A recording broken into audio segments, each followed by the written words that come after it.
Guys, welcome to the channel scifi BTech. आज हम इस वीडियो में रिकरेंस रिलेशन के बारे में पढ़ेंगे। डिस्क्रीट मैथमेटिक्स का पार्ट है। सो रिकरेंस रिलेशन क्या होता है? रिकरेंस रिलेशन वो इक्वेशंस होती हैं जो सीक्वेंस पे बेस्ड होती हैं, मतलब इस तरीके से गिवन होते हैं जिनमें n की वैल्यू डालने से हमें nth वैल्यू पता पड़े। रिकरेंस का मतलब ही होता है रिपीटेशन। तो रिकरेंस रिलेशन, अब हम सबसे पहला हम देखते हैं कि रिकरेंस रिलेशंस को, रिकरेंस इक्वेशंस को हम सॉल्व कैसे करते हैं। तो ये हमें एक क्वेश्चन गिवन है an-5 en-1 + 6an-2, ये गिवन है। तो सबसे पहले हम इस इक्वेशन में जो सबसे छोटा टर्म है इक्वल्स टू 0 है, जो सबसे छोटा टर्म है ये वाला an-1 2, इसके बदले हम रखेंगे r की पावर 0। अब an-1 है तो ये r1 हो जाएगा और an है तो ये r² हो जाएगा। तो ये इक्वेशन बनेगी r² + 5a + 5r + 6 = 0, जिसके रूट करने पे हमें मिलेंगे 5r - 3r + 6 = 0, r - 2 - 3 r - 2 = 0। तो r की वैल्यू हमको मिल जाएगी 3 और 2। ये हो गए रूट्स। ये जो रूट्स हैं ये हमारे पास डिस्टिंक्ट रूट गिवन है, मतलब अलग अलग रूट गिवन है। जब रूट्स डिस्टिंक्ट होते हैं, रूट्स आर डिस्टिंक्ट, तो उस केस में जो an की वैल्यू बनती है वो बनती है c1 r1 n + c2 r2 n। यही गिवन है कि an = c1 r1 n + c2 r2 n। तो r1 हमारे पास क्या है 3, तो an = c1 3n + c2 2n। अगर हमारे पास वैल्यूज़ गिवन होती हैं इस तरीके, जैसे a1 हमारे पास 0 दे रखा है, a2 हमारे पास 1 दे रखा है, तो इससे हम c1 और c2 की भी वैल्यू निकाल सकते हैं। जैसे कि a1 = c1.3 + c2.21। यहाँ पे हमने n की वैल्यू सब जगह 1 कर दिया। ओके, तो a1 = c1.3 + c2.2। अब a1 की वैल्यू 0 है तो 0 = 3c1 + 2c2। ये हमारे पास इक्वेशन 1 बन गई। सिमिलरली a2 की वैल्यू जो हमारे पास 1 गिवन है, तो हम रखेंगे a2 = c1.32 + c2.2 की पावर 2। तो यहाँ a2 के बदले क्या रखेंगे 1 = 9c1 + 4c2। ये हमारे पास बन गई इक्वेशन नंबर 2। अब इनको हम सॉल्व करते हैं। तो 3c1 + 2c2 = 0, 9c1 + 4c2 = 0। अब जब हम इन दो इक्वेशंस को सॉल्व करेंगे तो हमको c1 और c2 की वैल्यू मिल जाएगी। जैसे इसमें मैं 2 का मल्टीप्लाई कर दूँ तो 3 2 6c1 + 4c2 = 0, 9c1 + 4c2 = 0। तो ये 3c1 = 0 माइनस का, तो c1 की वैल्यू आ जाएगी हमारे पास 0 और c2 की वैल्यू आ जाएगी 3c1 + 2c2 = 0।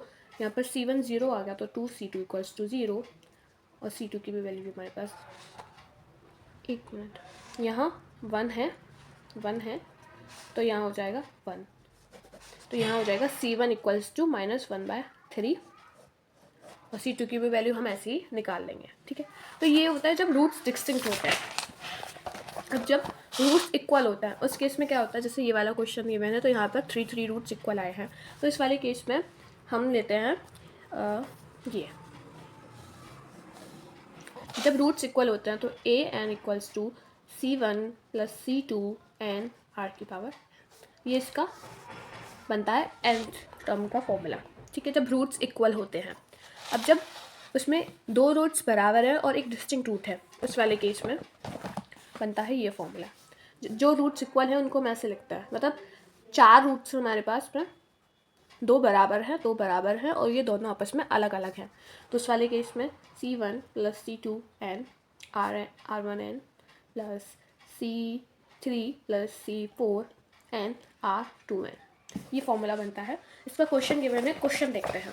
क्वेश्चन देखिए, r = 2, 3 3 3। ये रूट्स हमने इक्वेशन बनाई है, r - 2 r - 3 का स्क्वायर। इसको खोलेंगे तो इक्वेशन बनेगी r³ - 8ar2 + 21 r - 18 = 0। ये तरीका होता है रूट से इक्वेशन बनाने का। ठीक है, कि r = 2 है, r = 3 है, r = 3 है, तो हम करेंगे r-2 r-3 होल स्क्वायर, जिसको खोलने पर हमको ये मिलेगा और ये मिलेगा। तो ये हमारे पास इक्वेशन आ जाएगी। अब जब हम इसमें देखेंगे 18 है, ठीक है। आज r3 का मतलब है a की पावर m, r2 का मतलब है an-1, r का मतलब है n-2 और यहाँ r0 का मतलब होगा an-3। ये हमारे पास इक्वेशन बन जाएगी। अब हमको ये पता है इसके जो रूट्स हैं वो दो इक्वल हैं, एक डिस्टेंट रूट है, तो हम ये वाला फॉर्मूला इसमें लगा देंगे कि ये वाला ये आ जाएगा 3 रूट है जिसमें से 2 इक्वल हैं और एक डिस्टेंट है, जैसे ये वाला जो क्वेश्चन है। तो इसमें C1 2n plus C2 plus C3n 3n आ जाएगा। और जब इस वाले केस में जब 4 रूट हों, दो इक्वल हों पर अलग अलग हों, तो इसका फॉर्मूला ये बनता है। अब जब ये दे रखा है कि जब रूट्स कॉम्प्लेक्स हो जाते हैं, जैसे इस तरीके से कॉम्प्लेक्सिटी आ जाती है, तो हम लेते हैं an equals to C1 2 plus 3i plus C2 2 minus 3i, simple, ठीक है। मतलब an इक्वल्स टू वही फॉर्मूला है C1 r1n plus C2 r2n, r1 r2 के बदले हम रूट्स पुट कर देंगे। अब जो टोटल सॉल्यूशन होता है वो होता है homogeneous solution plus particular solution. Particular solution होता है नॉन होमोजीनियस, ठीक है। तो total solution equals to homogeneous solution plus particular solution. अब हमने ये सब जो तरीका था वो होमोजीनियस सॉल्यूशन निकालने का तरीका था। अब हम नॉन होमोजीनियस सॉल्यूशन निकालने का तरीका सीखेंगे। नॉन होमोजीनियस इक्वेशन कब बोलते हैं? जब जो RHS होता है, यहाँ पर सबके इक्वल्स टू में 0 था, पर यहाँ पर RHS की जो वैल्यू होगी वो 0 के इक्वल नहीं होगी, तो वो होता है पर्टिकुलर सॉल्यूशन, ठीक है।